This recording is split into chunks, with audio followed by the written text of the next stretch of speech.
ఒకప్పుడు పిల్లల్ని నిద్రపుచ్చేందుకు కథలో కబుర్లో చెప్తే సరిపోయేది. కానీ ఇప్పుడు కాలం మారిపోయింది. కథలు చెప్పే ఓపిక పెద్దలకీ లేదు, కబుర్లు వినే ఉత్సాహం పిల్లవారికీ లేదు. ఇప్పుడంతా డిజిటల్ మయం. కాసేపు ఫోనో, టీవీనో, ట్యాబ్లెట్టో చూసి చూసి అలసి నిద్రలోకి జారుకుంటున్నారు పిల్లలు. ఇదేమంత మంచి అలవాటు కాదని అందరికీ తెలుసు. కానీ ఎంత హానికరం అన్నదాని మీద ఇప్పుడిప్పుడే వాస్తవాలు వెలుగులోకొస్తున్నాయి. లండన్లోని క్యార్డిఫ్ విశ్వవిద్యాలయానికి చెందిన పరిశోధకులు పిల్లల ఆరోగ్యం, అలవాట్ల మీద జరిగిన దాదాపు 20 పరిశోధనలను క్షుణ్ణంగా పరిశీలించారు. ఇందులో భాగంగా 14 ఏళ్ల సగటు వయసున్న 1,25,000 మంది పిల్లల సమాచారాన్ని గమనించారు.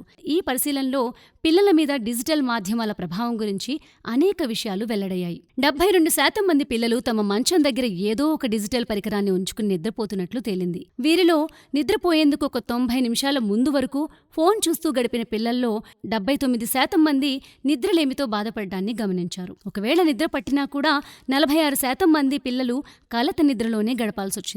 ఇలా సరైన నిద్ర లేకపోవడంతో వీరంతా ఉదయం వేళల్లో మత్తుతో తూగిపోవడం మొదలుపెట్టారట. పిల్లల ఎదుగుదలలో నిద్ర ఒక ముఖ్య పాత్ర వహిస్తుంది. అలాంటి నిద్రే గనక దూరమైతే వారు రకరకాల ఆరోగ్య సమస్యలను ఎదుర్కోవాల్సొస్తుంది. జీర్ణ వ్యవస్థ దెబ్బతినడం, ఉద్రేకంగా ప్రవర్తించడం, రోగనిరోధక శక్తి తగ్గిపోవడం, ఊబకాయం, ఎదుగుదల సమస్యలు, మానసికమైన లోపాలు వంటి సమస్యలన్నీ కూడా ఆ పిల్లవాడిని చుట్టుముడతాయని హెచ్చరిస్తున్నారు పరిశోధకులు. ఫోన్, టాబ్లెట్, టీవీ వంటి పరికరాల నుంచి వచ్చే వెలుతురు మన శరీరంలోని మెలటోనిన్ అనే హార్మోన్ని ప్రభావితం చేస్తుందట.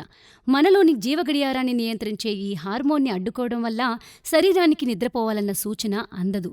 చివరికి అది నిద్రలేమి అనే విషవలయానికి దారితీస్తుంది. ఇక డిజిటల్ పరికరాలతో ఫేస్బుక్ వంటి సోషల్ మీడియాలో మునిగిపోవడం, గేమ్స్ ఆడడం, చాటింగ్ చేయడం వంటి చర్యల వల్ల పిల్లల్లోని ఉద్విగ్న స్థాయి పెరిగిపోతుంది.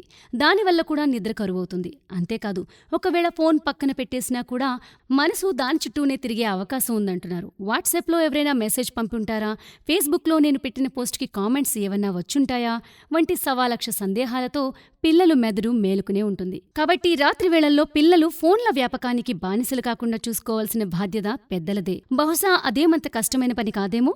ముందు పెద్దవారు తమ చేతిలో ఉన్న ఫోన్లను పక్కన పెట్టి కాస్త పిల్లలతో మాట్లాడడం మొదలు పెడితే పరిస్థితులు సగం దారికొస్తాయి.